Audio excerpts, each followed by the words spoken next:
Dreams Avenue.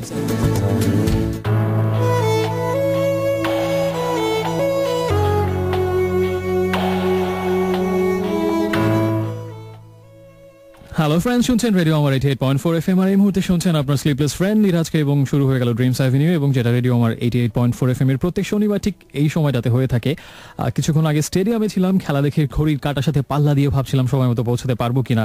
অবশেষে হয়তো কয়েকটা মিনিট দেরি হলো। আশা করছি কিছু চমৎকার গান এবং সেই সাথে আপনাকে যোগ্য সান্নিধ্য এবং বন্ধুত্বের সাহচর্য দিয়ে। তাই সাথেই থাকুন। যদি কোনো গান শুনতে চান, যদি কোনো কিছু শেয়ার করতে চান, অবশ্যই একটা ছোট্ট SMS এর মাধ্যমে আমাকে জানাবেন। প্রথমে লিখবেন RA স্পেস দিয়ে আপনার নাম, ঠিকানা এবং তারপরে কথাটা, তা পাঠিয়ে দিন 2323 সেই একই ম্যাজিক্যাল নাম্বারটাতে। আজকে প্রথম গানটা হচ্ছে সুপার ব্যান্ড রকিং নাম্বার, আশা করছি এনজয় করবেন। It's fuel by Metallica. একটু পরে ফিরছি, সাথেই থাকুন।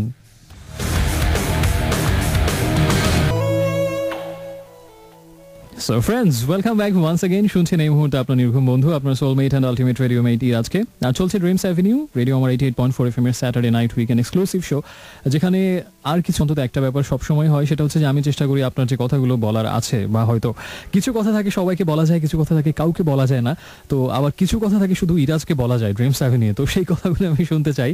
আর সেই সাথে কথার ফাঁকে ফাঁকে কিছু গুঞ্জরিত হোক সুর মূর্ছনা, এবং আপনার হৃদয়টাকে সেটা আলোড়িত করুক, সেটা হচ্ছে আমার প্রত্যাশা এবং প্রত্যয় থাকবে আজকেও রাতে। যদি কোনো গান শুনে নিয়ে তুলতে চান, যদি শূন্যতাটুকে ভরাট করতে চান হৃদয়ের উষ্ণতা দিয়ে, যদি কাউকে কোনো কিছু জানাতে চান, যদি অথবা কাউকে কোনো কিছু জানানোর নেই, শুধু নিজের কথাগুলি ছড়িয়ে দিয়ে দিচ্ছে রাতের আকাশে, সব কিছুর জন্যই সাথে থাকবো আমি। একটা ছোট SMS করবেন, প্রথমে RA স্পেস দিয়ে নাম, ঠিকানা এবং তারপরে কথাটা, আর পাঠিয়ে দেবেন 2323 সেই একই নম্বরে। প্রথম গানটা ছিল ফুয়েল বাই মেটালিকা এবং তারপরে ছিল ফিলিংস, যেটা পরে হয়েছে নগর বাউল, তাদের গান লাগ ভেল কি লাগ চোখে মুখে লাগ, লেস ফিদা লেস অ্যালবাম থেকে। অনেক বন্ধু অলরেডি SMS পাঠাচ্ছেন। আজকের ফার্স্ট SMS সেন্ডার হচ্ছেন রাত্রি নামের একজন মোহাম্মদপুর থেকে। যিনি যেটা লিখেছেন সেটা হচ্ছে যে একটা জটিলতায় ভুগছেন এই মুহূর্তে, সেটা হচ্ছে যে আত্মপরিচয়ের জটিলতা। মানে তার ধারণা সবাই তাকে ঠিক না, আসলে তিনি যেমন, এবং সেই প্রত্যাশার সাথে সাথে সবার কাছে যেটা তার সম্পর্কে ধারণা সেটার একটা ঘাটতি বা একটা ফাঁকা থেকে যাচ্ছে বিষয়টা, এবং সেটা নিয়ে কিছুটা জটিলতা আছেন। আমরা প্রার্থনা করছি সেই ঘাটতিটুকু মুছে যাবে, অন্তত যদি নাও মুছে যায় তাতে কিছুই যায় আসে না, কারণ এটা আশা করা খুবই ভুল পৃথিবীতে সবাই বুঝবে তুমি আসলেই কেমন, এবং সেটা বোঝারও কোনো দরকার নেই। যদি তোর ডাক শুনে কেউ না আসে, সেটার মতো বলা যায়, যদি তোর গান শুনে কেউ না বোঝে তবে একলা গাওরে। আর ড্রিম গার্ল আমাকে যেটা জানিয়েছেন সেটা হচ্ছে যে গত বছর এই দিনটা নাকি ড্রিমস অ্যাভিনিউর জন্য একটা বিশেষ দিন ছিল। আমাকে জিজ্ঞেস করেছেন কি স্পেশালিটি তুমি বলতে পারো কিনা। আমি মনে নেই আসলে গত বছর 8ই মার্চ কি হয়েছিল আর কেন বিশেষ, আপনি আমাকে জানালে আমি বাধিত হব। আর রাশেদ আমাদের রেগুলার ফ্রেন্ড জানিয়েছেন নারায়ণগঞ্জ থেকে যে উইকটা কেমন কাটলো, আর বন্ধুদেরকে নিয়ে কবিতার আসর হয় না অনেকদিন, খুব তাড়াতাড়ি হতে পারে, খুব তাড়াতাড়ি। আরও কিছু SMS আছে আমাকে, তার মধ্যে কয়েকটা পড়ছি। মুর্শিদাবাদের সজল ভাই, মনটাকে আরেকটু শক্ত করতে হবে, নিশ্চয়ই সব ঠিকঠাক হয়ে যাবে, ওই মেঘদলের গানের মতো সব ঠিকঠাক। মুগ্ধে জানিয়েছেন ক্যান্টনমেন্ট থেকে লাস্ট শোতে, আচ্ছা ওর জন্য তাহলে একটা গান একটু 2 লাইন একটু হয়ে যায়, আমি দেখি এখনই আপনাকে খুঁজে পেতে, এখনই আমি দিয়ে দিচ্ছি গানটা, সব ঠিকঠাক। যেন আমাদের এই ফ্রেন্ডটা যার নাম হচ্ছে সজলের আমি শুধু মুখে বললে হবে না, একটু ঠিকঠাক গানটা একটু আমরা 2-4 লাইন একটু শুনে আসি আমরা সেখান থেকে।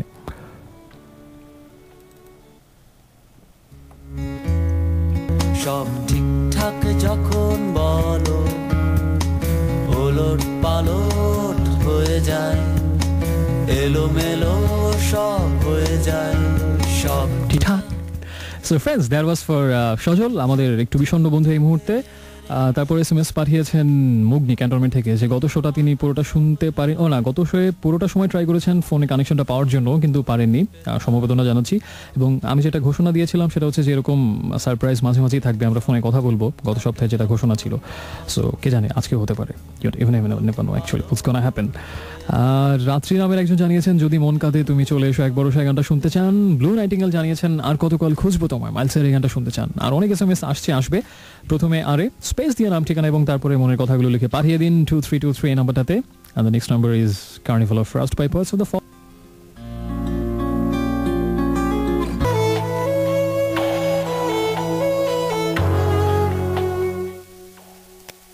হ্যালো, শুনছেন এই মুহূর্তে আবার ইরাজকে, আর চলছে ড্রিমস অ্যাভিনিউ, রেডিও আমার 88.4 FM এ। 11:30 যখন ঘড়িতে বাজে তখন আমি হট সিটে, এবং একটু আগে শুনছিলাম এলআরবির গান নীরবে, এবং তার আগের গানটা ছিল carnival of frost by pearls of the ফল। জয়া লিখেছেন জাহাজটি থেকে যে তার এক্সাম হচ্ছে, এবং আমরা তার প্রার্থনা করছি এক্সামের জন্য যেন খুব ভালো হয়। এরকম জয়ার মতো আরও যারা এই মুহূর্তে এক্সামের সেই ভয়াল করাল গ্রাসের ইমোজি, তাদের সবার জন্য শুভকামনা, কারণ এক্সামের মতো ভয়াবহ জিনিস জগতে খুব কম আছে। এটা 1839 সালে এক বিশিষ্ট মনীষী বলে গিয়েছিলেন, নামটা তার আমার মনে নেই। দুটো অসাধারণ মুভি দেখেছেন যে বন্ধুরা, তার নামটা এখানে খুঁজে পাওয়া যাচ্ছে SMS এর মধ্যে। লিখেছেন যে দুটো অসাধারণ মুভি দেখলাম, একটা হচ্ছে দ্য প্রেস্টিজ এবং আরেকটা হচ্ছে দ্য পার্সুট অফ হ্যাপিনেস। একটা সিম্পল আর একটা থায় জট লেগে গেল। নিশ্চয়ই জট লেগে গেছে দ্য প্রেস্টিজ দেখে, বুঝতে পারছি। প্রেস্টিজটা আমিও দেখেছি, কিন্তু পার্সুট অফ হ্যাপিনেস উইল স্মিথের মুভি, ওটা দেখা হয়নি আমার এখনো। এবং তিনি লিখেছেন যে ওয়েডিং ড্রেস মুভিটা দেখো, খুব ভালো লাগবে। আর Zakia, thanks for your sweet gift Zakia, and I am always grateful to you. এবং আমাকে জানিয়েছেন ড্রিম গার্ল যে এর মধ্যেই ভুলে গেলে গত বছর 8ই মার্চ ছিল ড্রিমস অ্যাভিনিউ এর 100তম পর্ব। এটা আমার মনে ছিল না আসলে, যারা মনে করেছেন এবং উইশ করেছেন সেজন্য ধন্যবাদ। গত বছর 8ই মার্চ ড্রিমস 100তম। গাজীপুরের বন্ধু নাসিম জানিয়েছেন যে ড্রিমস অ্যাভিনিউ ছাড়া অন্য কোনো প্রোগ্রাম করেন না কেন, এবং আগে তো অনেক প্রোগ্রাম করতেন, এখন প্রবলেম তো আসলে কি বলবো, ব্যস্ততা আসলে, এই কারণে করা হয় না। এবং রেডিও আমার কর্তৃপক্ষ আমাকে আরও কয়েকটা প্রোগ্রাম করার জন্য বলেছিলেন এবং সেজন্য আমি তাদেরও, কিন্তু আমার সত্যিই খুব কষ্ট হয়েছে যে সময় ম্যানেজ করতে পারিনি, এবং সেজন্য শুধু একটাই করছি। এবং আমার আসলে ইচ্ছা যদি আরও বেশি করা যেত খুব ভালো হতো, আরও বেশি কাছাকাছি থাকা যেত বন্ধুদের। আসলে অনিবার্য কারণবশত সময়ের প্রয়োজনে, জীবনের প্রয়োজনে আপাতত সময়টা বের করা যাচ্ছে না, সেজন্য আমি মর্মাহত এবং শোকাভিভূত। এই ক্ষতি আর কারণ না হলো আমার নিজস্ব একান্ত অপূরণীয় ক্ষতি। আর এরপরে আমাকে নাসিমের পরে যার SMS পড়বো সেটা হচ্ছে, আর অনেক SMS পাঠিয়েছেন, তার মধ্যে নিয়াজ নামের একজন লিখেছেন আমাকে, there are people who love you to whom you matter. I hardly matter to me already. You're alive, don't say that you want to die. That's disrespectful, obscene. জানি না কার জন্য এসএমএসটা, আশা করবো তাকে ছুঁয়ে যাবে অবশ্যই। স্মৃতি জানিয়েছেন সময় মুছিয়া ফেলে সব কিছু, সময়ের হাত সৌন্দর্যের করে না আঘাত, মানুষের মনে যে সৌন্দর্য জন্ম লয়, শুকনো পাতার মতো ঝরে না কো বনে। কয়েকটা কবিতার লাইন তুলে দিয়েছেন তিনি। আর আপাতত আর পড়ছি না, যদি কোনো গান শুনতে চান, যদি কোনো কথা শেয়ার করতে চান, আপনার মোবাইল ফোনের SMS অপশনে গিয়ে প্রথমে লিখুন RA স্পেস দিয়ে আপনার নাম, ঠিকানা এবং তারপরে কথাগুলো লিখে পাঠিয়ে দিন 2323 নাম্বারটাতে। আর একটু ফাল্গুনকে সেলিব্রেট করা যাক, একটু পরে ফিরছি।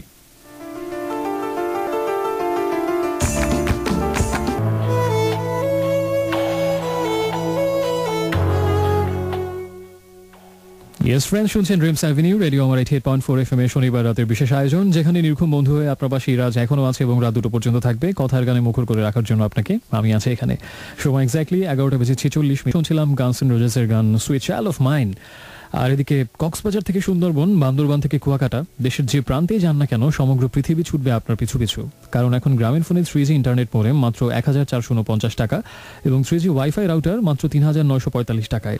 সাথে আরও থাকছে 1 Mbps স্পিড ও 2GB 3G ডাটা মাত্র 350 টাকায়। পড়তে আর ভয় কিসের? বিস্তারিত জানতে লগ ইন করুন www.graminphone.com এ। ইচ্ছে হলেই চলো বহুদূর। আর এদিকে বহুদূর থেকে নিশ্চয়ই বা অনেক কাছ থেকেই অনেক বন্ধু SMS পাঠিয়েছেন আমাকে। শার্লি লিখেছেন, বন্ধু তোমায় গান শোনাবো বিকেল বেলায়, যদি আরেকবার তোমাদের দলে নাম লেখাও। এটা লিখতে বলেছেন, নাও খেলাও। এই ট্র্যাকটা তো চন্দ্রবিন্দুর। হ্যাঁ অবশ্যই, এটা আপনি ঠিকই বলেছেন বন্ধু শার্লি, এটা চন্দ্রবিন্দুর ট্র্যাক। আশা করছি আজকে প্লে করতে পারবো যদি আপনি শুনতে চান। আর রাশেদ আমাকে জানিয়েছেন যে একটা সলিউশন চাচ্ছেন, অনেকদিন থেকে ভাবছেন চাকরিটা ছেড়ে দেবেন। চাকরিটা আমি ছেড়ে দিয়েছি বেলা, শুনছো? এই প্রতিদিন একই কাজ প্রতিদিন ভালো লাগে না, নতুন কিছু করতে চাই কিন্তু ছাড়তে পারছি না। এটা একটা শাশ্বত এবং চিরন্তন সংকট, এবং আসলে এটা অনেকেরই মনে হয়, এবং যে আসলে সেই প্রতিদিন চাকরি একই রকম একঘেয়েমি, বা অথবা আসলে অনেকেরই হয়তো মনের মতো চাকরি হয় না, যেটা বেশ খুব অল্প লোকই হয়তো পছন্দ মতো জব পায়, এবং এরকম একটা একঘেয়েমি বা একটা বিতৃষ্ণা কাজ করতেই পারে, এবং তখন মনে হয় আসলে ছেড়ে দিই। কিন্তু মাথায় এই কাজটা যারাই করবেন অবশ্যই খুব ঝামেলায় পড়তে পারেন, সম্ভাবনা খুব বেশি। তাই ঝোঁকের মাথায় অবশ্যই এটা করা উচিত না। এটা অবশ্যই ভালো যে আপনি যেটা লিখেছেন যে নিজের মতো কিছু করা, নিজের থেকে উদ্যোগী হয়ে কিছু করা, এটা অবশ্যই তার থেকে মানে ইচ্ছার বিরুদ্ধে চাকরি করা থেকে অবশ্যই শ্রেয়তর। কিন্তু যদি সত্যিই সেই ইচ্ছের কথাটা শুনতে হয়, সেরকম যথেষ্ট প্রস্তুতি বা নিশ্চিত যখনই আপনি হবেন যে এবার আমি সেটা করতে পারি বা সেখানে সুইচ করতে পারি, ওই নিশ্চিত বোধটা আসার আগে কখনোই চাকরিটা ছাড়া উচিত না। তাহলে কিন্তু আম ছালা দুটো যেতে পারে এবং একটা বিশাল বিপদ করে নেমে আসতে পারে। তাই কিছুটা সময় হলেও আগে সেটা গোছানোর চেষ্টাও করুন, এবং যখন মনে হবে যে না এই ঝুঁকিটা এবার নেওয়াই যেতে পারে, মাঝে মাঝে একটু ঝুঁকি নিতে হয়। তো যখন সেই ঝুঁকিটাকে একটা আপনার গাণিতিক ঝুঁকি নিতে হবে, সম্ভাব্যতার মধ্যে নিয়ে আসতে হবে, যখন মনে হবে যে না এই ঝুঁকিটা নিয়ে এখন আমার কাছে মনে হচ্ছে যে খুব সমীচীন, চাকরিটা ছেড়ে দিবেন যদি সেরকম কিছু অপশন। আদারওয়াইজ ঝোঁকের মাথায় বিতৃষ্ণা থেকে ভালো লাগছে না ছেড়ে দিলাম হুট করে, তখন একটা আমার চারপাশে দেখা অভিজ্ঞতা থেকে বলছি খুব একটা বাজে সময় চলে আসতে পারে, সেটা যেন না হয়। মাথা ঠান্ডা রেখে কাজ করতে হবে। আর আমাকে জানিয়েছেন যে বন্ধুটা ইরা জানিয়েছেন যে দূরে থেকেও তুমি থাকো কাছে, ঠিক এই মনের মাঝে ক্ষুদ্রই আমি কিন্তু আমার সবটুকু। আচ্ছা, কোনো একজনের জন্য তার অনেক অনুভবের অনেক প্রগাঢ়তায় প্রাচুর্যে ভরা একটা কথা। আর আমাকে তানজিলা জানিয়েছেন SGC থেকে যে ভাগ্যিস তুফানের উত্তাল ঢেউ আমাকে আশ্রয় দিয়েছিল, নইলে নৌকার মাঝি আমাকে ডুবিয়ে দিচ্ছিল। এটা হচ্ছে একটা শের শায়েরি এবং এটার মানে সুন্দর, কিন্তু তার হাসি আটকাতে পারছেন না এটা উপরে। এবং এটা বোধহয় আমি কোনো একটা এপিসোডে শের শায়েরি পড়েছিলাম, সেখানে এটা ছিল যে ভাগ্যিস তুফানের উত্তাল ঢেউ আমাকে আশ্রয় দিয়েছিল, নইলে নৌকার মাঝি আমাকে ডুবিয়ে দিচ্ছিল। জানিয়েছেন এরপর আরেকজন বন্ধু জানিয়েছেন যে আমি তোমার ক্রেজি মনের জানালা প্রোগ্রাম সেই আমলের বন্ধু, সাথে থাকুন, ভালো লাগলো শুনে। আর আরও কিছু SMS আছে, তার মধ্যে থেকে আর কয়েকটা পড়ছি। নাসিম আমাকে এটা লিখেছিলেন এই মনের জানালা বিষয়ক SMS। আর SMS করে নিয়মটা আরেকটু মনে করে দিই, যদি কোনো গান শুনতে চান, কোনো কথা শেয়ার করতে চান বা কাউকে কোনো কিছু জানাতে চান, উৎসর্গ করতে চান, প্রথমে আরে লিখবেন, স্পেস দিয়ে আপনার নাম করে কথাটা লিখে পাঠিয়ে দিন 2323 এই নাম্বারটাতে। আর যারা আমার সাথে থাকবেন বলে মনে মনে ভাবছেন, তাদের জন্য এর পরের গানটা।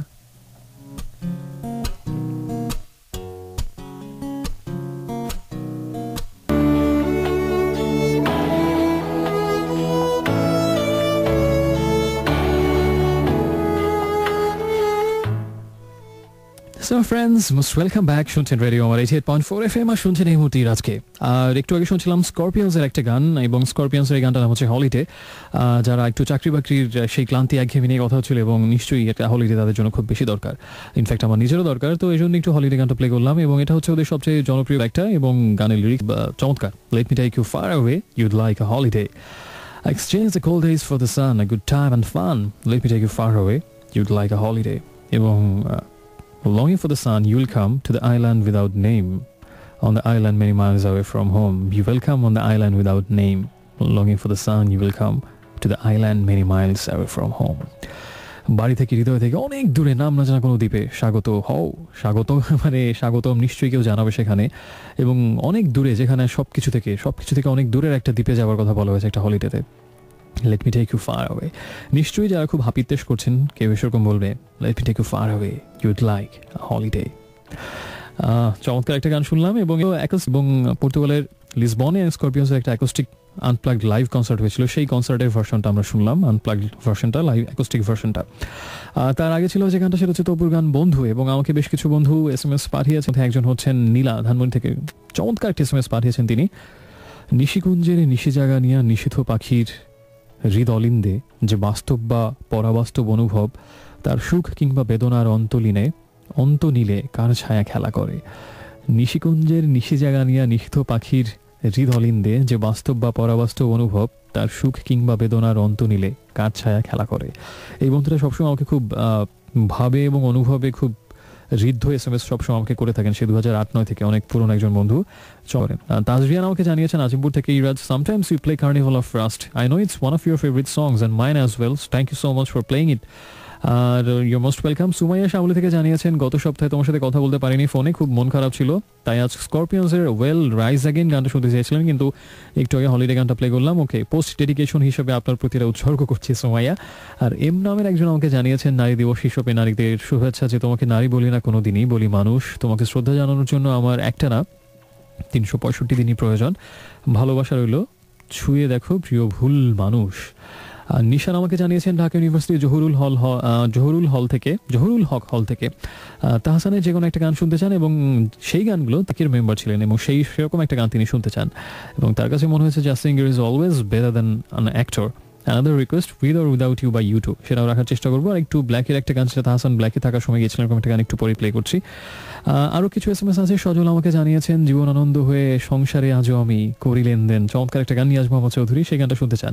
তো আপনিও যদি এরকম কোনো গানের রিকোয়েস্ট পাঠাতে চান, ফরমাইশ পাঠাতে চান, বা নিজের কোনো কথা শেয়ার করতে চান, মোবাইল ফোনের মেসেজ অপশনে গিয়ে প্রথমে আরে লিখুন, স্পেস দিয়ে আপনার নাম, ঠিকানা, এবং তারপরে কথাটা লিখে পাঠিয়ে দিন 2323 নাম্বারটাতে।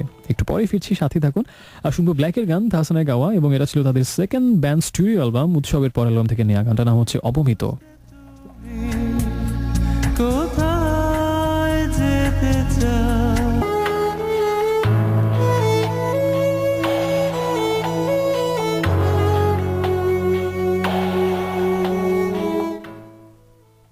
হ্যালো ফ্রেন্ডস, শুনছেন এই মুহূর্তে আজকে আরেকবার চলছে ড্রিমস অ্যাভিনিউ রেডিও আমার 88.4 FM এ।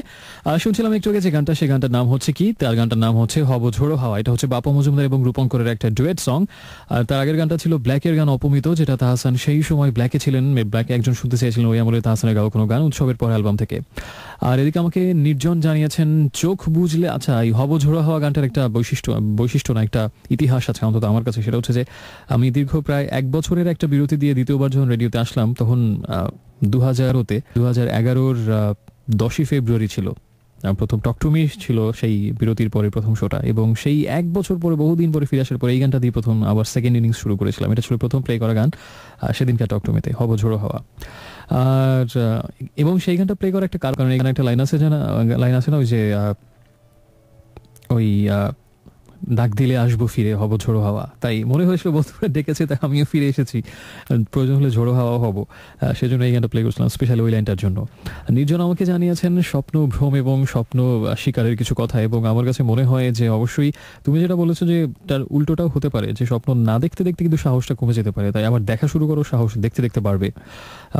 আরেকটার পরিপূরক। এবং বৃষ্টিবিলাস অনেকগুলো গানের নাম পাঠিয়েছেন, তার মধ্যে একটা হচ্ছে একটা গোপন কথা ছিল বলবার, এই কি বেশি না, তপুর দুটো গান। তপুর অলরেডি একটা গান মধ্যে আমরা প্লে করে ফেলেছি, এবং তোমাকে ভেবে লেখাও শুনতে চান, এখন অনেক রাত, তোমার হাতে আমার হাত, আর ফ্রোজেন যেটা কিছুদিন আগে অস্কার, আচ্ছা অস্কার নিয়ে তো কিছু বলা হয়নি, অবশ্যই আজকে বলবো।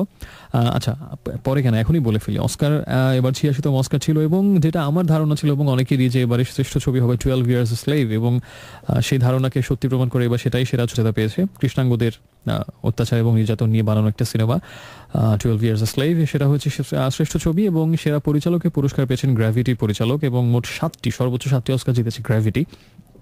আর সেরা অভিনেতা হয়েছেন ম্যাথু ম্যাককনাহে এবং ডাল বায়ার্স ক্লাব মুভিটার জন্য, এবং জ্যারেড লেটো তিনি হয়েছেন সেরা পার্শ্ব অভিনেতা একই মুভি ডালাস বায়ার্স ক্লাব মুভিতে অভিনয় করার জন্য। কেইট ব্লানচেট শ্রেষ্ঠ অভিনেত্রীর পুরস্কার পেয়েছেন ব্লু জেসমিন মুভিতে অভিনয় করার জন্য। আর শ্রেষ্ঠ পার্শ্ব অভিনেত্রী পেয়েছেন, কি যেন তাহার নাম ভুলে গেছে নামটা, কেনিয়ান বংশোদ্ভূত একজন অভিনেত্রী, ওই 12 Years a Slave সিনেমাতে অভিনয় করার জন্য। সেরা বিদেশি ভাষার ছবি হয়েছে ইটালিয়ান একটা মুভি, দ্য গ্রেট হোয়াট, কিছু নামটা ভুলে, আমি আসলে কিছু দেখে পড়ছি না, স্মৃতিশক্তি থেকে বলছি, এই জন্য নামটা মনে আসছে না এই মুহূর্তে। দ্য গ্রেট লাভ কি যেন ইটালিয়ান একটা মুভি, শ্রেষ্ঠ বিদেশি ভাষার ছবি। এছাড়াও আরও অনেকগুলো সিনেমা অনেক বিখ্যাত অস্কার পেয়েছে, এবং আরও বৈশিষ্ট্যপূর্ণ কথা হচ্ছে যে মার্টিন স্করসেস এবং লিওনার্দো ডিক্যাপ্রিও সবচেয়ে অভাগা হচ্ছেন এই দুজন।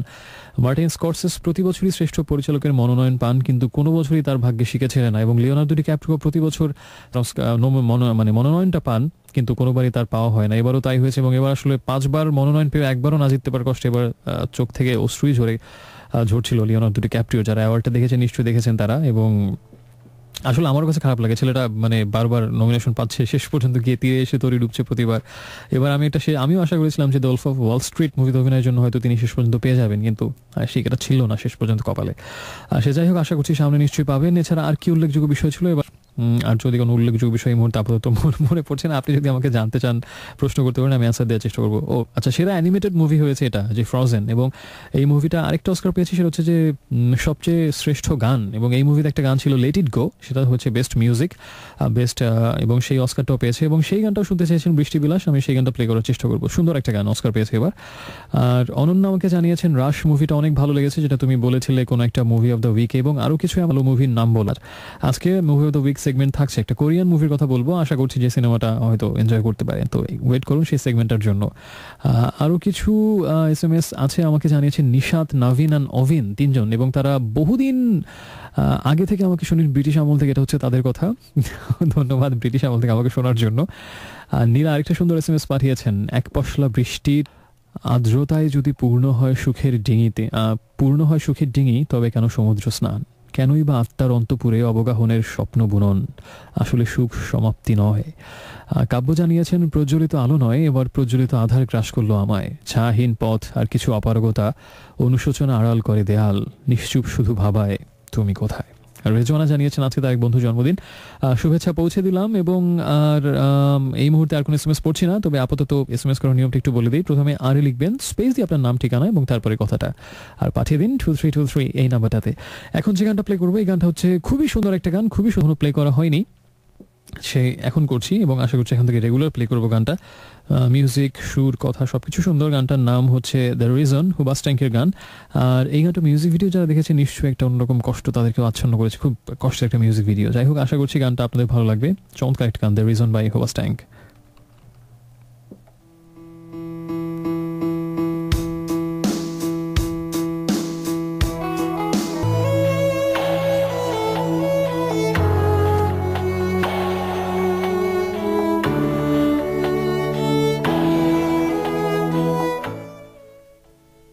সো ফ্রেন্ডস, ফিরে এলাম আরও একবার এবং শুনছেন রেডিও আমার 88.4 FM, আর চলছে ড্রিমস অ্যাভিনিউ এবং ইরাজ আপনার পাশে এখনো আছে সেখানে।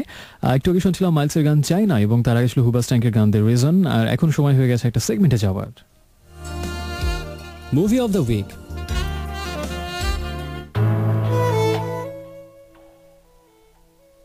সবাইকে স্বাগত জানাচ্ছি মুভি অফ দ্য উইক সেগমেন্টে। এবং একটু আগেই বলেছিলাম যে একটা কোরিয়ান মুভির কথা বলবো, যেটা গতকালকে না গত পরশু দিন রাতে দেখেছি, একেবারে তরতাজা ফ্রেশ মেমোরি থেকে সেটা বলবো আজকে।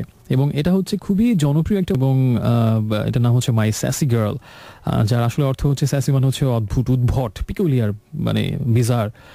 সেটা হচ্ছে এই মুভি এবং এটা 2001 সালে রিলিজ হয় কোরিয়াতে। 2 ঘন্টা 3 মিনিটের একটা সিনেমা এবং রোম্যান্টিক কমেডি মুভি বলা যায়। এবং এটা একটা সত্যি ঘটনা নিয়ে নির্মিত ছবিটা। এবং সাউথ কোরিয়ার এক তরুণ তার নিজের জীবনের কিছু ঘটনা ইন্টারনেটে ব্লগে লিখে দিয়েছিলেন এবং তারপরে ব্যাপক আলোড়ন তোলে এবং সেটা নিয়ে একটা উপন্যাসও লেখা হয় এবং উপন্যাস লিখেই ক্ষান্ত হয়নি, তারপরে এটা নিয়ে একটা সিনেমাও বানানো হয়। এতটাই আলোড়ন তোলে সেই সত্যি ঘটনাটা, এবং সেই সিনেমাটা আরও বেশি আলোড়ন তোলে। এবং কত আলোড়ন তোলে এটা যদি আমি বলতে যাই, আচ্ছা একটু আমি রেকর্ড বুক থেকে কত আলোড়ন বেশি তুলেছিল। এটা হচ্ছে যে আসলে সাউথ কোরিয়াতে এত বেশি জনপ্রিয় হয়েছিল এবং এত, মানে সাউথ কোরিয়ার সর্বকালের সবচেয়ে বেশি মুনাফা করা সিনেমা, এটা সর্বকালের সবচেয়ে বেশি জনপ্রিয় সিনেমা মাই স্যাসি গার্ল। এবং দক্ষিণ পূর্ব এশিয়ার আরও কয়েকটা দেশে যেমন জাপান, চীন, তাইওয়ান, হংকং এবং এই দেশগুলোতে যখন রিলিজ হয় সিনেমাটা, এত বেশি ব্যবসা সফল হয়, অনেকে এই সিনেমাটাকে বলতেন সাউথ ইস্ট এশিয়ার টাইটানিক। এতটা জনপ্রিয়তা পায় এই সিনেমাটা। এবং এই জনপ্রিয়তা দেখে হলিউডেও এই সিনেমাটা দেখে এটা রিমেক বানানো হয়। জেসি ব্র্যাডফোর্ড এবং এলিশা কাথবার ছিলেন সেই আমেরিকান সিনেমাটাতে। এতটাই জনপ্রিয় বোঝা যাচ্ছে। এবং এটা বেশ কিছু অ্যাওয়ার্ডও, সাউথ ইস্ট এশিয়ান অ্যাওয়ার্ডে best film, best most popular film, এরকম বেশ কিছু অ্যাওয়ার্ড পায়। এতটা জনপ্রিয়তা এবং তুমুল ব্যবসা সফল একটি সিনেমা মাই স্যাসি গার্ল। সিনেমাটা খুব সহজ, একেবারে সিম্পল বাট সুইট, মানে খুব সহজ কিন্তু খুব মিষ্টি, মধুর এবং বেদনা বিধুর একই সাথে। খুব এন্টারটেইনিং, যদি খুব আসলে খুব এরকম একটা খুব সহজ মুডে একটা খুব এন্টারটেইনিং মুভি দেখতে চান, দেখতে পারেন মাই স্যাসি গার্ল মুভিটা। টিকের চোখ দিয়ে না দেখাই ভালো, আপনি জাস্ট একটা এন্টারটেইনিং কিছু বিনোদন চাচ্ছেন সেই হিসাবে দেখবেন। আশা করছি যে অবশ্যই ভাবে দেখলে মুভিটা এনজয় করবেন। এবং আগে তো বলেছিল 2001-এ রিলিজ পেয়েছিল এবং ডিরেক্টর হচ্ছেন জা ইয়াং কোয়াক এবং কেন্দ্রীয় চরিত্রে অভিনয় করেছিলেন তাই হুয়া চা এবং জিয়ানা জুন, ইন মুন কিম, এরাই হচ্ছেন কেন্দ্রীয় চরিত্রে অভিনয় করেছেন সিনেমাটার। আমি একটু কাহিনী সংক্ষেপে বলছি। আসলে খুব মানে মজার একটা সিনেমা। গিয়েন উ হচ্ছে ইঞ্জিনিয়ারিংয়ে পড়া ইউনিভার্সিটির এক তরুণ, গিয়েন উ। কিন্তু নায়িকার নামটা পুরো ইন্টারেস্টিং ব্যাপার হচ্ছে পুরো সিনেমাতে একবারও বলা হয়নি, তাকে নাম ধরে কখনো ডাকা হয় না, তার নামও কোথাও বলা হয় না। তাই আমরা ধরে নিই সেই খ্যাপাটে বা ক্রেজি গার্ল বা পাগলাটে তরুণী বা বিজার গার্ল, স্যাসি গার্ল, উদ্ভট সেই তরুণী, এই নামেই আমরা তাকে ডাকি, স্যাসি গার্ল। তাদের দুজনের মধ্যে আসলে ভালোবাসা নিয়েই সেই গিয়েন উ ইঞ্জিনিয়ারিং পড়ুয়া তরুণ এবং স্যাসি গার্ল। গিয়েনু হচ্ছে একেবারে কেমন ভ্যাবদা টাইপের একটা ছেলে এবং পড়াশোনা করছে, চশমা টশমা পরে ক্লাসে যাচ্ছে, কিন্তু তার সাথে কোনো মেয়ের পরিচয় হয় না, রিলেশনও হয় না, সে শুধু স্বপ্নই দেখেছে এরকম একটা তরুণ। আর স্যাসি গার্লের কথা আমি আর কি বলবো, মুভি দেখলেই বুঝবেন। তো তাদের পরিচয়টা খুব ইন্টারেস্টিং ওয়েতে হয়। সিনেমা শুরুতেই দেখানো হয় যে সেই গিয়েনু, সেই তরুণের মা তাকে প্রচণ্ড বকাঝকা করে যে খালা তাকে কতদিন ধরে যেতে বলছে খালার বাসায়, এখনও সে কেন যাচ্ছেন, আজকেই যেন অবশ্যই যায়। এবং মায়ের বকাঝকা খেয়ে এবং মাঝে মাঝে রুটি বানানোর যেটা দিয়ে বানানো হয় ওটার বাড়িও সে খায় মাঝে মাঝে, ইউনিভার্সিটিতে পড়ুয়া হলেও হওয়ার পরেও। তো সেই বাড়িটা রেখে এসে রওনা দেয় খালার বাড়ির উদ্দেশ্যে। এবং রেলস সাথে পরিচয় হয় স্যাসি গার্লের খুব ইন্টারেস্টিং ওয়েতে। সেটা হচ্ছে এভাবে যে ট্রেনে কেউই সিট পায় না, সেই স্যাসি গার্লও দাঁড়িয়ে থাকে এবং গিয়েনু আমাদের সেই তরুণ সেও দাঁড়িয়ে থাকে। এবং বোঝাই যা ইয়েকে দেখে, সেই স্যাসি গার্লকে দেখেছে সে প্রচুর মদ খেয়েছে এবং একেবারে টাল, চোখ খুলতে পারছে না এরকম অবস্থা। তো সেই মদ খাওয়া অবস্থায় যেহেতু সে অনেক টাল ছিল, হঠাৎ করেই সে তার সামনে যে সিটে যে বয়স্ক লোকটা বসা থাকে তার মাথার উপরে হড়হড় করে বমি করে দেয় এবং পুরো ট্রেনের ওই কামরা সবাই খুব স্তম্ভিত। এবং ঠিক এরকম অবস্থায় সেই স্যাসি গার্ল আমাদের সেই ভ্যাবদা তরুণ গিয়েনু যার নাম, তার দিকে তাকিয়ে হানি বলে এবং হানি বলেই একেবারে অজ্ঞান হয়ে জ্ঞান হারিয়ে ঢলে পড়ে ট্রেনের কামরায়। সবাই তো হতভম্ব, এবং যার মাথার উপরে বমি করা হয় সে তো তখন তেড়ে মেরে গিয়ে, তুমি নিশ্চয়ই পরিচিত, বলে না আমি, সে তো বলে আমি একে চিনি না, তুমি নাচলে তোমাকে হানি বললো কেন অজ্ঞান হয়ে যাওয়ার আগ মুহূর্তে। তো এবং সেই কারণে সবাই সাব্যস্ত করে নিশ্চয়ই এই মেয়েটা এই ছেলেটার সাথে, তাই সবাই তাকে বলে তুমি এবার ওরকে পরিষ্কার করে দাও। তো সে এক ওইভাবে উদ্ভট ওয়েতে তাদের মধ্যে পরিচয় হয়, এবং যেহেতু হানি বলে একবার জ্ঞান হারাবার আগে ডেকে ফেলেছে তাই তাকেই সব দায়িত্ব নিতে হয়। এবং ট্রেন গন্তব্যে পৌঁছানোর পরে তাকে একটা মোটেলে নিয়ে যেতে হয়, কারণ এত রাতে মেয়েটার নাম জানে না, ঠিকানা জানে না, সেখানে তো এভাবে তো ছেড়েও দিতে পারে না, তাই কাছাকাছি একটা মোটেলে নিয়ে তাকে ঘুমটুম পাড়ি দেয়। কিন্তু সেখানে পুলিশ চলে আসে এবং তারা ঘটনা অন্যভাবে নেয়, তারা নামে যে মেয়েটাকে কিডন্যাপ করে হয়তো কোনো লালসা চরিতার্থ করার জন্য এখানে নিয়ে এসছে এরকম, এবং সেজন্য এক রাত তাকে জেলেও কাটাতে হয়। এবং গিয়েনু সেই হাবাগোবা ছেলেটা শেষ পর্যন্ত জেল খাটতে বাধ্য হলো সেই স্যাসি গার্লের জন্য। এভাবেই তাদের হয়। এবং পরের দিন যখন স্যাসি গার্লের জ্ঞান ফিরে, সে তখন থানা থেকে ওই ছেলেটার নাম ফোন নাম্বার নিয়ে তাকে ফোন করে এবং বলে যদি জানের মায়া থাকে এবং আজকে সন্ধ্যা 7টার সময় এখানে চলে আসো। এবং এই স্যাসি গার্ল হচ্ছে খুবই উদ্ভট, মানে তার মধ্যে মেইলি কোনো ভাব নেই, চরম পুরুষালী ভাব, কথায় কথায় ঠাস ঠুস সে মানে গিয়েনু এবং সামনে যা পরে তাকে মারে এবং লোকজনের সাথে ঝগড়া বাঁধিয়ে দেয়, এবং কিছু হলেই পান থেকে চুন খসলি সে তেড়ে মেরে ফুরে আসে, মানে একদম ভয়াবহ এক ক্যারেক্টার। এবং তার সামনে মানে যেই পরে সেই কোনো মতে ত্রাহি মধুসূদন অবস্থা, যান নিয়ে পালাতে পারলে বাঁচে এরকম অবস্থা, ঠাস ঠুস, মানে তার হাত খুব চলে। এবং দেখা যায় গিয়েনুকে মানে পুরো সিনেমার 2 ঘন্টা ধরেই তার মার খেতে হয়। এবং এবং এই উদ্ভট মেয়েটাকে, ক্যারেক্টারটাকে আপনি করে পারবেন না, এবং একটা মুভি দেখলেই বুঝবেন যে আসলে কতটা ইন্টারেস্টিং এই স্যাসি গার্লের ক্যারেক্টারটা। তো সেদিন সন্ধ্যা 7টায় কোনো মতে আসে এবং আসার পরে বলো তো গতকালকে কি হয়েছিল। তখন সে ঘটনাটা খুলে বলে, এবং তখন সে আসলে বলে যে আমার খুব একটা কষ্টের দিন ছিল গতকালকে, 1 বছর আগের এই দিনে আমার ব্রেকআপ হয়েছে, গতকালকে ছিল 1 বছর পূর্তি, সেজন্য আমি অনেক মনের দুঃখে মদ খেয়েছি। এবং কথা বলে সে ওই দিনও আবার মদ খাওয়া শুরু করে এবং খেতে খেতে আবারও অজ্ঞান হয়ে যায়। তখন আগের দিনের ঘটনার আবার রিপিট হয়, সে তখন আবার ওকে কাঁধে করে নিয়ে আবারও সেই মোটেল নিয়ে যায়। তবে আজকে আর কোনো উদ্ভট বা কোনো ঘটনা ঘটে না, এবং এভাবে তাদের মধ্যে পরিচয় হয়। আস্তে আস্তে তাদের দুজনের মধ্যে খুব ভালো একটা বন্ধুত্ব গড়ে ওঠে। এবং সেই স্যাসি গার্লের কোনো কাজ কারবারে কোনো ঠিক ঠিকানা নেই। দেখা গেল যে গিয়েনু ক্লাস করছে, ইঞ্জিনিয়ারিংয়ের জটিল ক্লাস, এর মধ্যে ক্লাসরুমের দরজা ঢুকে সে গিয়েনুর পাশে এসে বসে পড়লো এবং টিচারকে গিয়ে সে এমন উদ্ভট কথা বলে যে টিচার গিয়েনুকে ক্লাস থেকে ছুটি দিতে বাধ্য হয়। এবং সেগুলো আমার নাইমা বললাম, মানে এবং তারা দুজনে ঘুরে বেড়ায় এখানে সেখানে, আর চট থাপ্পড় তো খেতেই হয় সারাদিন ধরে সেই স্যাসি গার্লের সাথে গিয়েনুকে, এবং সাথে সাথে ঝাড়ি, এগুলো তো ক্রমাগতভাবে চলতেই থাকে। এবং দেখা যায় যে উদ্ভট খেলা তারা খেলে ট্রেনে যেতে যেতে, যে একটু পরে প্রথম যে লোকটা আসবে দাগের উপর দিয়ে সে যদি ডান পা দেয় তাহলে গিয়েনু জিতবে, আর যদি বাম পা দেয় তাহলে স্যাসি গার্ল জিতবে, এবং যে জিতবে সে আরেকজনকে ঠাস ঠাস চড় মারবে। এরকম উদ্ভট খেলা খেলে এবং একটা চমৎকারভাবে তাদের মধ্যে একটা বন্ধুত্ব গড়ে ওঠে। এবং এভাবে শেষ হয় সিনেমার প্রথম পার্ট, এবং 3টা পার্ট এই সিনেমাতে। পার্ট 1 এর নাম পার্ট 1, এবং পার্ট 2 এবং পার্ট 3, 3টা পার্ট। তো প্রথম পার্টে এভাবেই দেখানো হয়। এবং আরেকটা ঘটনা দেখানো হয় প্রথম পার্টে, যে জন্মদিনের একটা সারপ্রাইজ স্যাসি গার্লকে, এবং সেজন্য একটা পার্কে নিয়ে যায় 12টা 1 মিনিট, একটা অন্যরকম আয়োজন ছিল তার, কিন্তু ভাগ্যের নির্মম পরিহাসে সেটা একটা ব্যর্থতায় পর্যবসিত হয়ে আরেকটা ট্র্যাজেডির শিকার হতে হয় সেখানে সেই পার্কে। সেটা মুভি দেখলেই বুঝবেন।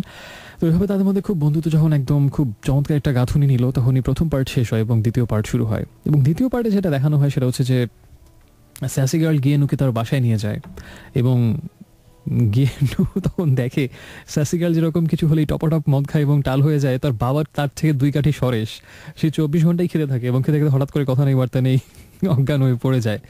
তো এরকম ইন্টারেস্টিং আরেকটা, কিন্তু যেটা ট্র্যাজেডি হয় সেটা হচ্ছে যে স্যাসি গার্লের বাবা মা গিয়েনুকে পছন্দ করেন এবং তার মেয়েকে কড়াভাবে বলে দেয় যেন এর সাথে না মেশা হয়, কারণ তার ভবিষ্যৎ নিয়ে কোনো ভাবনাই নেই এবং কেমন যেন তার কোনো ফিউচার প্ল্যান নেই, এরকম একটা ছেলের সাথে যেন না মেশা হয়, এরকম শাসানো স্যাসি গার্লকে করা হয়েছে, যেটা আমরা দেখতে পাই সিনেমার এই পর্যায়ে।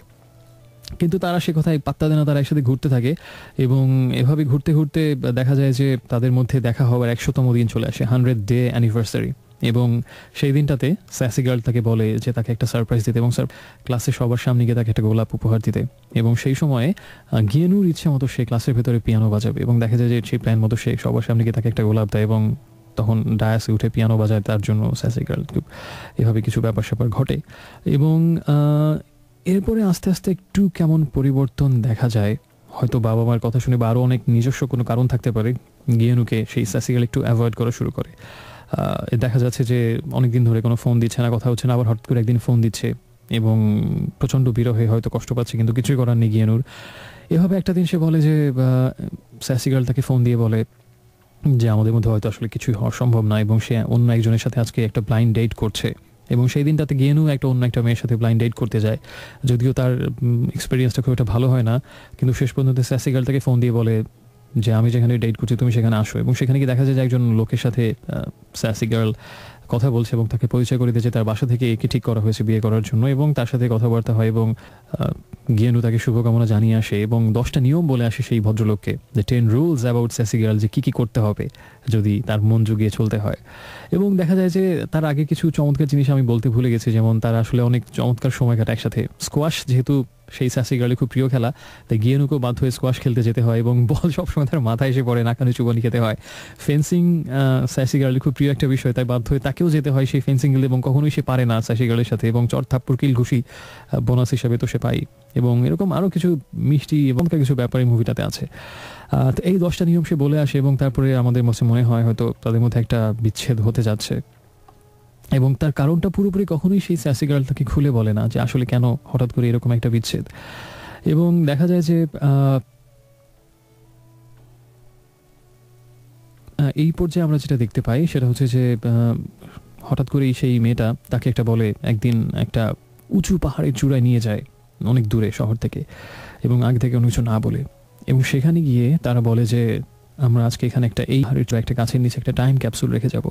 তার আগের দিন সে তাকে বলে একটা চিঠি নিয়ে আসতে, তাকে নিয়ে লেখা একটি চিঠি, এবং স্যাসি গার্ল একটা চিঠি নিয়ে আসে এবং গিয়েনু সেও একটা চিঠি নিয়ে আসে, এবং দুজনের কেউই চিঠিটা পড়ে না। সে একটা প্লাস্টিকের বাক্সের ভেতরে, যেটাকে বলা হয় টাইম ক্যাপসুল, সেটার ভেতরে দুজনের চিঠিটা রাখা হয়, এবং তারপরে সেই পাহাড়ের চূড়ায় গাছের নিচে মাটিতে গর্ত করে ওখানে সেই ক্যাপসুলটা ভেতরে রাখা হয় এবং তারপরে পাথর চাপা দিয়ে রাখা হয়। এবং স্যাসি গার্ল তাকে বলে যে জানি না যে ভবিষ্যতে কী হবে, কিন্তু ঠিক এই দিনে, আজকে থেকে 2 বছর পরে ঠিক এই দিনে আমরা এখানে আবার আসবো, যদি আমাদের ভাগ্যে থাকে নিশ্চয়ই আবার এখানে আসবো আমরা 2 বছর পর ঠিক এই দিনে, এবং সেই দিনে আমরা চিঠিগুলো পড়বো যে আমি তোমাকে কী লিখেছিলাম আর তুমি আমাকে কী লিখে, আমরা 2 বছর পরে এখানে জানতে পারবো। এবং এরকম একটা কথা তাদের মধ্যে হয়।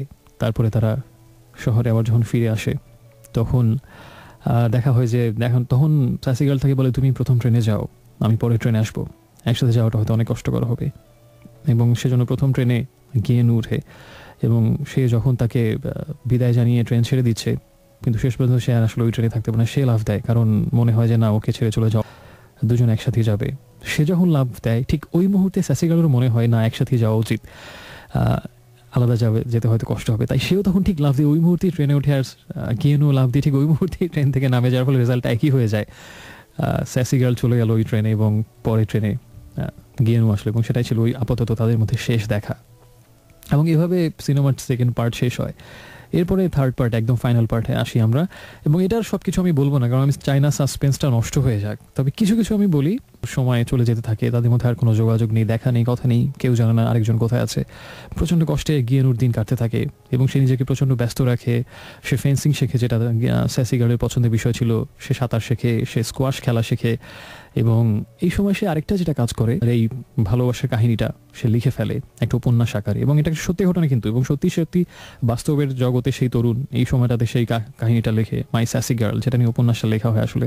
এবং সেটা সে কোরিয়ার একজন বিখ্যাত চিত্র পরিচালককে দিয়ে আসে ওই পাণ্ডুলিপিটা, এবং চিত্র পরিচালক সেই কাহিনীটা পড়ে তাকে কথা দেন যে এইটা থেকে তিনি একটা সিনেমা বানাবেন, এবং সত্যি সত্যি কিন্তু আসলে এভাবেই সিনেমাটা বানানো হয়েছিল, যেহেতু আগেই বলেছে এটা একটা সত্যি ঘটনা থেকে নির্মিত সিনেমা। এবং এভাবে আসলে 2 বছর কেটে যায়, এবং 2 বছর পরে সেই দিনটা আসে যে দিনটাতে তাদের আবার দেখা হবার কথা। সেই পাহাড়ের চূড়ায়, সেই গাছের নিচে একটা টাইম ক্যাপসুলে তাদের দুজনের লেখা 2টো চিঠি ছিল, এবং দুজনেরই জানেন আসলে চিঠিতে কী লেখা ছিল। হয়তো সেটা পড়লে জানতে পারবে গিয়েনু কেন হঠাৎ করে তাদের মধ্যে বিচ্ছেদ হলো, এবং 2 বছর সময় কেন বেঁধে দিল স্যাসি গার্ল, যেটা আসলে তার জানা ছিল না। এবং সেই দিনটাতে পাহাড়ের চূড়ায় সেই গাছের নিচে গিয়ে সে অপেক্ষা করে অনেকক্ষণ, কিন্তু স্যাসি গার্ল আর আসে না। অবশেষে সে একা একাই সেই পাথর খুঁড়ে সেই টাইম ক্যাপসুলটা বের করে, এবং ক্যাপসুল থেকে স্যাসি গার্লের লেখা চিঠিটা সে বের করে, এবং তখন সে আসলে অনেক কিছুই জানতে পারে যেটা আসলে হয়তো তখন জানতো না। এবং স্যাসি গার্লের সেই চিঠি পড়ে সে জানতে পারে, সে প্রথম যখন পরিচয় হয় স্যাসি গার্ল থেকে বলেছিল যে 1 বছর আগের এই দিনে তাদের ব্রেকআপ হয়েছিল। আসলে কথাটা মিথ্যা। 1 বছর আগের ওই দিনে তাদের ব্রেকআপ হয়নি, যাকে সে ভালোবাসতো সেই ছেলেটা মারা গিয়েছিল 1 বছর আগের ওই দিনে, এবং তাকে প্রচণ্ড সে ভালোবাসতো, এবং কখনোই তাকে পুরোপুরি আসলে সে ভুলতে পারেনি। এবং 1 বছর পূর্তিতে সেই কষ্টের দিনে আসলে সে প্রচণ্ড মদ খেয়ে তখনই আসলে ওভাবেই, তখন ওই দিনটাতেই তাদের পরিচয় হয়। এবং এরকম আরও অনেক চিঠি পড়ে জানতে পারে, যার সব কিছু আমি এখন বলছি না, কিন্তু চিঠি পড়ে সব কিছু জানতে পারলেও, বুঝতে পারলেও একটা জিনিস সে বুঝতে পারে না, 2 বছর পরে তার যে আজকে এখানে আসার কথা ছিল, কেন সে আসেনি।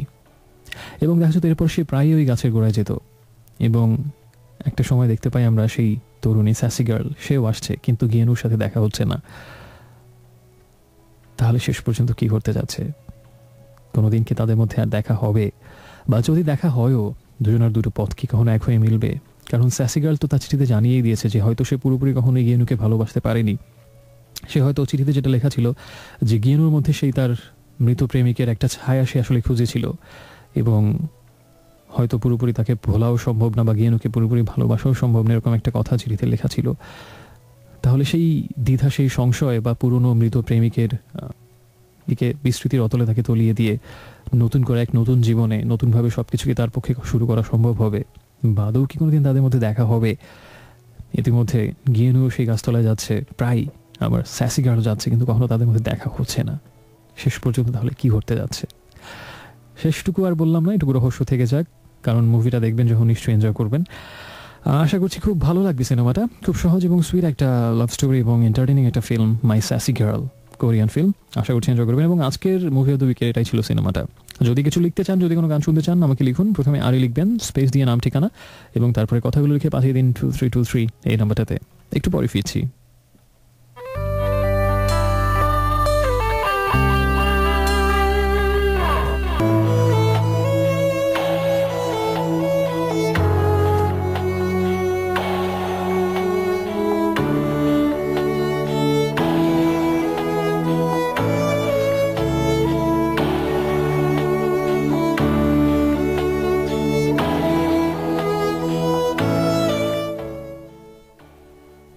So friends, welcome back once again. শুনছেন ইরাজকে মুহূর্তে, আর চলছে dreams avenue only on radio আমার 88.4 FM। সময় 1:04। একটু আগে শুনছিলাম ফ্রোজেন মুভি থেকে সেই অ্যানিমেটেড যে গানটা অস্কার পেয়েছে এবার, লেট ইট গো, সেই গানটা। এবং তার আগে ছিল মেটাল মেজের গান নীরবে। অর্চি লিখেছেন জাহাঙ্গীরনগর ইউনিভার্সিটি থেকে। সেটা হচ্ছে যে গত সপ্তাহে শোতে টেলিফোনে কথা হয়েছিল সবার সাথে, তিনি অনেক চেষ্টা করেও পারেননি। আর আগে দুঃখে অভিমানে অনেক কথাই লিখেছেন তিনি। এবং এরকম যারা নিশ্চয়ই পাননি গত সপ্তাহে চেষ্টা করে, তাদের সবার জন্যই বলছে যে এখন থেকে মাঝে মাঝে এটা করবো হয়তো কখনো কখনো, তাই সুযোগ ফুরিয়ে যাচ্ছে না পুরোপুরি। আর আমাকে জানিয়েছেন এনি ওয়ান ফ্রম এনিওয়্যার, অনেকদিন পরে বাতাসের কথাগুলো ভাসালাম, দিনগুলো এখন আরও নিষ্প্রাণ নিঃসঙ্গ হয়ে যাচ্ছে, এবং শুভকামনা তার জন্যে। লেরি ইন রেড শুনতে চাচ্ছেন তিনি, ক্রিস্টি পার্কের গান। তাজরিয়ান জানিয়েছেন আজিমপুর থেকে, unbelievably literally I had a mini heart attack, I was screaming with my name and started reading my message, thank you so much again. এবং যদি SMS পড়লে রিয়াকশন এরকম হয়, এই কারণেই কিন্তু আমি অনেকের SMS পড়ি না, যে এরকম যেন আবার হার্ট অ্যাটাক না হয়। যাই হোক, ইউর মোস্ট ওয়েলকাম তাজরিয়ান। আর আমাকে জানিয়েছেন এরপরে অনেকেই মুভিটার কথা, একটু আগে যে কোরিয়ান একটা সিনেমা বললাম মুভি অফ দ্য উইক সেগমেন্টে, এটার নামের বানানটা বা মুভিটা সম্পর্কে অনেকেই তাদের ভালো লাগার কথা জানিয়েছেন। বানানটা হচ্ছে SASSY, sassy, my sassy girl, that means my peculiar, my bizarre girl. এটাও 2001 সালে রিলিজ হয়েছিল সিনেমাটা, এবং কোরিয়ার সবচেয়ে বেশি ব্যবসা সফল ছবি এখন পর্যন্ত। আর অ্যানোনিমাস জানিয়েছেন একটা মুভির কথা, হার, যেটা এবার অস্কার নমিনি ছিল। সেই হার মুভিটার কথা বলছেন তিনি, যে তার কাছে দুর্দান্ত, আমি এখনও দেখিনি, খুব তাড়াতাড়ি হয়তো দেখবো। আর সেটা নিয়ে একটা movie of the week segment করতে বলেছেন তিনি। যাত্রাবাড়ি মিলন লিখেছেন যে ওই সিনেমাটার কথা তিনি লিখেছিলেন। আর অনেকে SMS পাঠিয়েছেন। যদি আরও কিছু লিখতে চান, নিজের মনের কথা বা যে কোনো গান শুনতে চাই, একটা ছোট্ট SMS করুন। প্রথমে RA স্পেস দিয়ে নাম ঠিকানা এবং তারপরে কথাটা লিখে পাঠিয়ে দিন 2323 এই নাম্বারটাতে। কি গান এখন শোনা যায় ভাবছি, কি গান শোনা যায়, কি গান?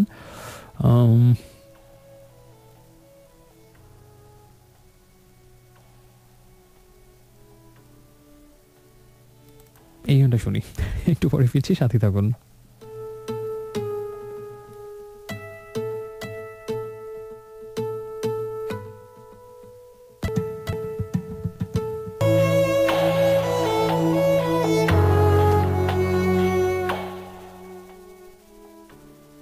সো ফ্রেন্ডস, শুনছেন রেডিও 88.4 FM, আর এই মুহূর্তে শুনছেন আপনার নির্ঘুম বন্ধু ইরাজকে, আর চলছে ড্রিমস অ্যাভিনিউ শনিবার রাতের বিশেষ আয়োজন।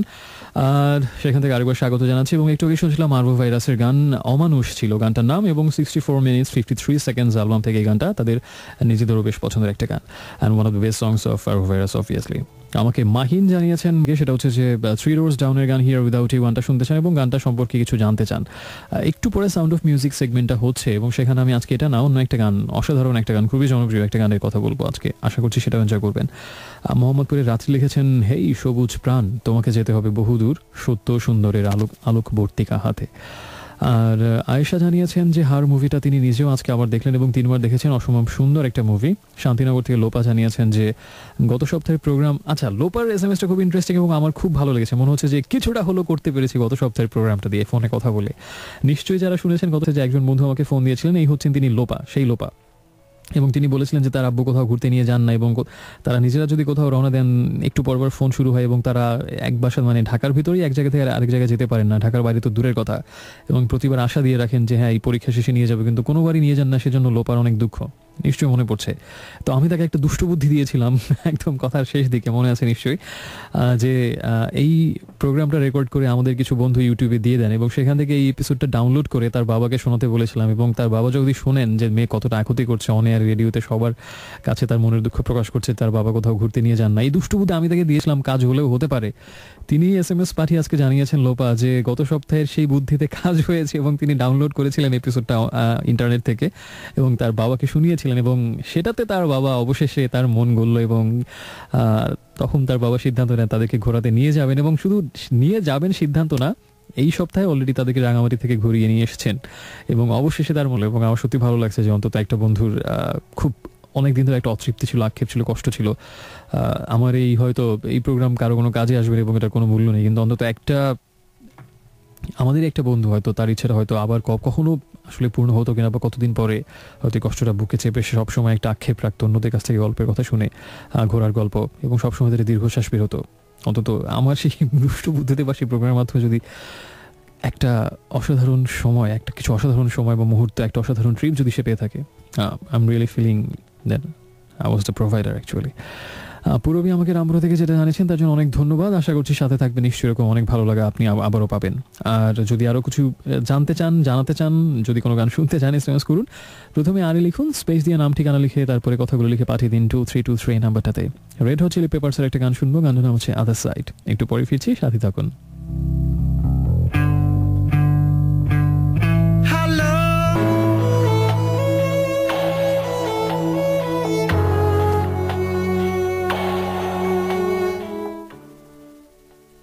So friends, most radio আমার 88.4 FM আর শুনছেন আজকে এবং চলছে ড্রিমস অ্যাভিনিউ, আর সময় এখন 1:29। একটু আগে শুনছিলাম দলছুটের গান, প্রয়াত সঞ্জীবদার গাওয়া নৌকা ভ্রমণ। গানটার নাম হচ্ছে নৌকা ভ্রমণ এবং অ্যালবামটার নাম হচ্ছে হৃদয়পুর, একটা অন্যরকম একেবারে ভিন্ন স্বাদের একটা গান। আর তার আগে ছিল রেড হট চিলি পেপারসের গান আদার সাইড। আর কথা না বলে চলে যাচ্ছি পরবর্তী সেগমেন্টে, সাউন্ড অফ মিউজিক।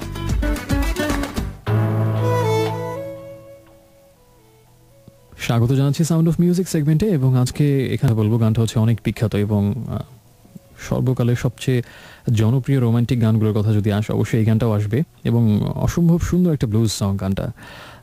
এবং আসলে নিশ্চয়ই যারা শুনেছেন তারা ভালোভাবেই জানেন যে গানটার আবেদন কতখানি। গানটার নাম হচ্ছে ওয়ান্ডারফুল টুনাইট, এরিক ক্ল্যাপটনের একটা গান এটা, এবং এরিক ক্ল্যাপটন সম্পর্কে নতুন করে বলার কিছুই নেই, এবং আমি প্রায় এরিক ক্ল্যাপটনের গান প্লে করার সময় তার সম্পর্কে বলে থাকি, তাই আজকে নতুন কিছুই আর বলছি না। অসাধারণ একজন musician, one of the most influential musicians of last century obviously. আর এই গানটা আসলে উনি 1977 সালে রিলিজ দেন, অনেক আগের গান, 23 আর 14, 37 বছর আগের একটা গান। যে অ্যালবামে গানটা ছিল তার নাম হ্যান্ড, এবং গানটার ইতিহাসটা একটু বলি। আসলে পেটি বয়েড, সেই তরুণী বা সেই রমণী, সেই নারী পেটি বয়েড, তাকে নিয়ে আসলে গানটা লেখা। এবং পেটি বয়েডের সম্পর্কে বলতে গেলে আসলে যেটা ঘটনা সেটা হচ্ছে যে এরিক ক্ল্যাপটন তাকে প্রচণ্ডভাবে ভালোবেসেছিলেন, এবং জর্জ হ্যারিসনের নামটাও আসে পেটি বয়েডের নাম আসলে, এবং নিশ্চয়ই জর্জ হ্যারিসনকে সম্পর্কে সবাই অবগত আছেন, বিটলসের সেই অন্যতম শীর্ষস্থানীয় মেম্বার জর্জ হ্যারিসন।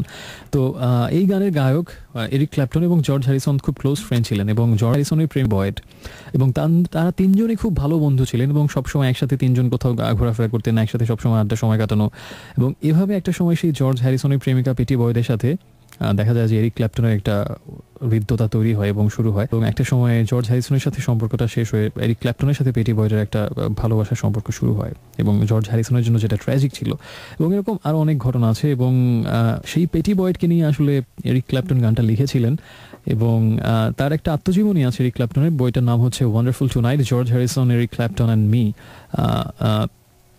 পেটি বয়েডের লেখা একটা আত্মজীবনী, সেই বইয়েও এই গানটার কথা বলা হয়েছে। গানটা হচ্ছে আসলে যে ঘটনা নিয়ে, এটা হচ্ছে 1976 সালের 7ই সেপ্টেম্বরের ঘটনা, এবং সেদিন একটা পার্টি ছিল। পার্টিটা ছিল আসলে বিটলসের একজন মেম্বার পল ম্যাকার্টনি এবং তার স্ত্রী লিন্ডা ম্যাকার্টনির অ্যানুয়াল বাজি হলি পার্টি। এবং সেই পার্টিতে তখন, যেহেতু আমি আগে বলেছি, জর্জ হ্যারিসন, এরিক ক্ল্যাপটন এবং সেই পেটি বয়েড, তারা তিনজন খুব ভালো বন্ধু ছিলেন, তাদের একসাথেই সেই প্রোগ্রামে যাওয়ার কথা ছিল। এবং সেদিন সন্ধ্যা থেকেই খুব সাজগোজ করছিলেন পেটি বয়েড, এবং কারণ সেই পার্টিতে যাওয়ার জন্যে। এবং সেই সন্ধ্যায় তার সেই সাজগোজ দেখে এবং সেই পার্টির সেখানের কিছু স্মৃতিকে নিয়েই আসলে ওই দিন সন্ধ্যা বা ওই দিন রাতের ঘটনা নিয়েই গানটা লেখা হয়েছে, ওয়ান্ডারফুল টু নাইট। সেই পার্টি থেকে ফিরে রাতের বেলায় এরিক ক্ল্যাপটন গানটা লিখেছিলেন, এবং এটা অনেক জনপ্রিয় একটা গান হয়। এবং এখনও পর্যন্ত যে কোনো রোম্যান্টিক সঙের নাম আসলে ওয়ান্ডারফুল টু নাইট গানটা আসবে। এবং অনেক দেশে, আমাদের বাংলাদেশ থেকে শুরু করে বিশ্বের অনেক দেশের অনেক সিঙ্গার গানটা পরবর্তীতে গিয়েছেন, কাভার করেছেন তাদের মতো করে গানটা। এবং one of the most hit songs by Eric Clapton, obviously wonderful tonight. সে কতগুলো টপ চার্টে ছিল সেগুলোর এখন হিসেব দিয়ে লাভ নেই। আর গানটার লিরিক্সটা আসলে এবার আমি একটু গানের লিরিক্সে চলে যাই। এবং আমার কাছে মনে হয় যে এটা আসলে সবার জীবনে হয়তো কোনো না কোনো মুহূর্তের জন্য সত্যি। হয়তো কোথাও একসাথে যাবার কথা, হয়তো আপনার সামনেই আপনার প্রিয়তম স্ত্রী অনেকক্ষণ ধরে, যেহেতু যেটা মেয়েরা খুব পছন্দ করে, খুব দীর্ঘ সময় নিয়ে সাজগোজ করা, ব্রাশ দিয়ে চুল আঁচড়ানো অনেক সময় ধরে, এবং খুব মন দিয়ে সাজগোজ করা, এবং খুব কনসিয়াস যে আসলে তাকে ঠিকঠাক মতো লাগছে কিনা, আজকে ভালো লাগবে কিনা, সবাই প্রশংসা করবে কিনা, এবং সেই জন্য বারবার তাকে জিজ্ঞেস করা, do I look all right, আমাকে ঠিক সুন্দর লাগছে কিনা। এবং হয়তো এরকম প্রশ্ন বা এরকম পরিস্থিতি বা এরকম মধুর কিছুটা সময় মাধুর্যের সামনে হয়তো আপনি অনেকবার পড়েছেন। এবং সেরকমই জাস্ট একেবারেই সহজ কিছু কথা, একটা মেয়ে সাজগোজ করছে এবং বারবার কনসিয়াস বা কনসার্ন তাকে ঠিকঠাক লাগছে কিনা, এবং আসলে কতটা অপূর্ব লাগছে সেটা সেই তার প্রেমিকে হয়তো বুঝতে পারছেন। জাস্ট এরকম খুব সহজ কিছু কথা নিয়ে লেখা, কিন্তু এটার মধ্যে একটা চিরকালীন বা শাশ্বত একটা প্রেম এবং খুব অনবদ্য অনুভব একটা সুন্দর ব্যাপার, সেটা খুব চমৎকারভাবে ফুটে উঠেছে গানটার মধ্যে। লাইনগুলো পড়লে বোঝা যায়, it's late in the, she is wandering what clothes two wire. এটা প্রায় হয়, সন্ধ্যা থেকে শুরু হয়, কোন পোশাকটা আজকে পরবো। She puts on her makeup and brushes her long blonde hair and then she asks me, do I look all right? And I say, yes, you look wonderful tonight. We go to a party and everyone turns to see this beautiful lady that's walking around with me. And then she asks me, do you feel all right? And I say, yes, I feel wonderful tonight. I feel wonderful because I see the love light in your eyes. And the wonder of it all is that you just don't realize how much I love you. It's time to go home now, and I've got an aching head, so I give her the car keys and she helps me to bed. And then I tell her, as I turn out the light, I say, my darling, you were wonderful tonight. Oh, my darling, you were wonderful tonight. অদ্ভুত সুন্দর lyrics, বলতে এবারে simple. ওই রাতের কিছু কথা, just সেই শুরু থেকে সাজগোজ করা থেকে সেই পার্টিতে যাওয়া, সবাই তার দিকে তাকাচ্ছে এবং একটা অন্যরকম ভালো লাগায় ভরে উঠছে এরিক ক্ল্যাপটনের মনটা, যে তার সাথেই হাঁটছে। এবং এটা নিয়ে আবার তাকে জিজ্ঞেস করছে, Pattie Boyd, do you feel all right? I say, yes, I feel wonderful tonight. এবং অসাধারণ লাগছে একটাই কারণে, তার চোখে সেই ভালোবাসার অপূর্ব দীপ্তি দেখে। এবং সেই রাতে প্রচণ্ড মাথা ব্যথা হয় পার্টি থেকে ফেরার পথে, এবং সেজন্য গাড়ির চাবিটা পেটি বয়েডের হাতে দেন, এবং পেটি বয়েডই তাকে গাড়িতে চালিয়ে নিয়ে আসেন বাসায়, এবং পেটি বয়েডই তাকে ঘুম পাড়িয়ে দেন সেদিন রাতে।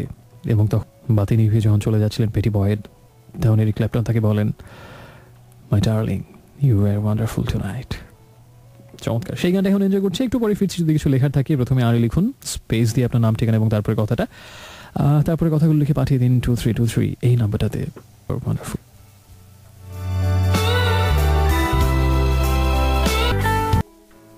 এই ফ্রেন্ডস, আবারও ফিরে এলাম এই মুহূর্তে হট সিটে এবং শুনছি নিরাজকে, আর চলছে dreams avenue only on radio আমার 88.4 FM। একটু আগে শুনছিলাম যে গানটা, সেটা হচ্ছে ওয়ারফেজের গান মনে পড়ে সেই রাতের কথা, এবং তার আগে ছিল এরিক ক্ল্যাপটনের গান wonderful tonight, sound of music সেগমেন্টে।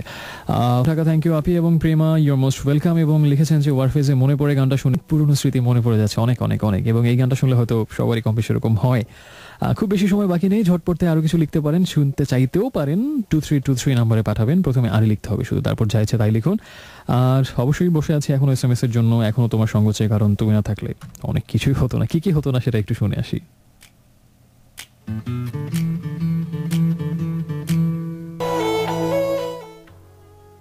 So friends, welcome back for the last time tonight. এবং শুনছিলাম একটু আগে, এতক্ষণ ধরে সে 11 থেকে একটাই প্রোগ্রাম, সেটা হচ্ছে ড্রিমস অ্যাভিনিউ, এবং আপনি ছিলেন রেডিও আমার 88.4 FM এর সাথে, এবং আপনি ছিলেন আপনার নির্ঘুম বন্ধু রাজের সাথে। একটা সপ্তাহের পরে যে আপনাকে বিনোদিত করার জন্যই আসি এবং নিশ্চয়ই সেই কারণ থেকে আগামী সপ্তাহে আবার আসবো সেই তাড়না থেকে। আজকে যেহেতু সমস্যা এবং একটু আগে শুনছিলাম নোরা জোনসের গান ডোন্ট নো ওয়াই, এবং আমিও জানি না কেন এত টান এই হট সিটে এসে বসার জন্য। I really don't know Y.